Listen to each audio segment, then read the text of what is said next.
स्वागतम. मी आपल्या सर्व आपले प्रमुख पाहुणे इथे आले त्या सगळ्यांचं आपण टाळ्यांच्या कडकडाट स्वागत करायचं आहे.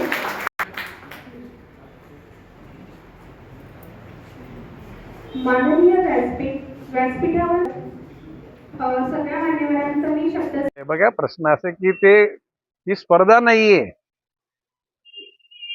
20 तारखेला पालघर जिल्ह्याचा जनता दरबार आहे आणि ठाण्यामध्ये 24ला आहे.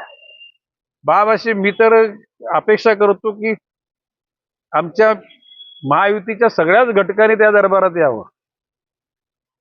शेवटी ही शक्ती सर्वांची आहे. म्हणजे देवेंद्रजी फडणवीस यांचं मुख्यमंत्री म्हणून नेतृत्व आहे, एकनाथजी शिंदे यांचं उपमुख्यमंत्री, अजितदादा पवार उपमुख्यमंत्री. शेवटी प्रत्येकाची शैली वेगवेगळी आहे.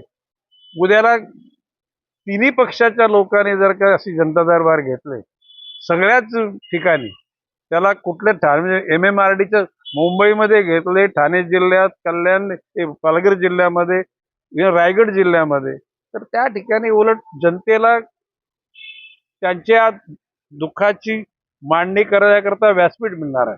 आणि त्या ठिकाणी कोणाला काहीतरी म्हणजे झासा देण्याकरता, कोणाशी स्पर्धा करण्याकरता या गोष्टी अशा प्रकारचा अजिबात विषय नाही. ओके, हे बघा, मी एकच शब्द, आता का 3 तारखेला आमचं आता अधिवेशन आहे, 3 मार्चला.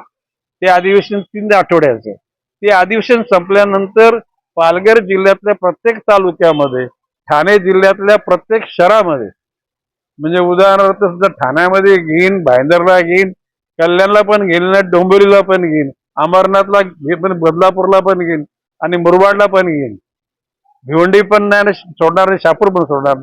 आणि माझं म्हणणं की आमच्या महायुतीच्या तिन्ही पक्षाच्या नेत्यांनी सगळीकडे जावे, जेणेकरून महायुती शक्तिमान होईल.